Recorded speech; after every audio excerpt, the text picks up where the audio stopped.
High friends, welcome to my new blog. আশা করি সবাই খুব ভালো আছো। নতুন একটা ব্লগে তোমাদের স্বাগত। দেখো, আজকে আমি বানাচ্ছি ঘুগনি।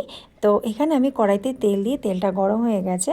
এরপর আমি দুটো মাঝারি সাইজের পেঁয়াজ কুচিয়ে নিয়েছি। 300 গ্রাম মতন মটর আছে।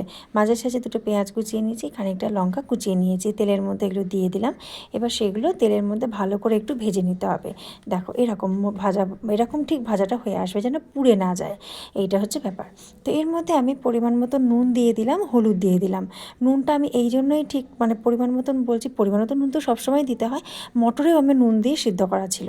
আচ্ছা, এরপর আমি ঝাল লঙ্কা গুঁড়ো দিলাম 1 চা চামচ, আর দিলাম জিরে গুঁড়ো 1 চা চামচ, আর ধনে গুঁড়ো 1 চা চামচ। এখানে ঝালটা আমি কম দেবো, কারণ আমার হাজব্যান্ড আজকে খাবে না। সেই জন্য কি হবে, ঝালটা একটু কম দেওয়া দরকার, কারণ ওর পিকনিক ছিল বলে ও আজ খাবে না। তো সেই জন্য ঝালটা আমরা এমনি খুব একটা বেশি খাই না ঝাল।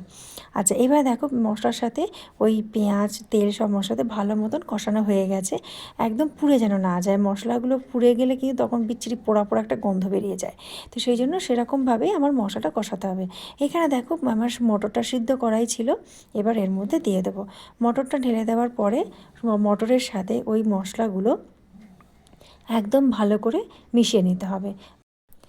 এরপরে আমি আবার একটু নুন দিয়ে দিচ্ছি, কারণ আমি একটু খেয়ে দেখলাম যে নুনটা একটু দিলে মনে হয় ভালো হয়। সেই জন্য আমি আবার একটু নুন দিলাম, নুন দিয়ে আবার একটু মিশিয়ে দিলাম। তো যাই হোক, এটা ততক্ষণ ফুটতে থাকুক, এখনও ফোটা শুরু হয়নি। তো হঠাৎ করে আমার মনে হলো, এই বাবা, আমি তো আদা রসুন বাটা ছিল সেটা তো আমি দিইনি। তো যাই হোক, আমি তখনই আবার ফ্রিজ থেকে বার করলাম, করে আদা রসুন বাটাটা 1 চামচ দিয়ে দিলাম। যাক, তখনও ফুটতে শুরু করেনি।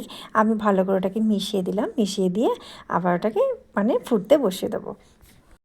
দেখো, ঘুগনিটা ফুটে এসেছে, ফুটে আমার রেডি হয়ে গেছে।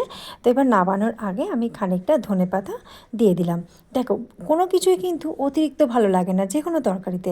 তো ধনেপাতা আমি অল্প করেই দিলাম। যে কোনো মশলা বেশি ভালো লাগবে না, আবার কম হলেও ভালো লাগবে না। পরিমাণ মতন দেওয়াটাই কিন্তু ভালো লাগবে।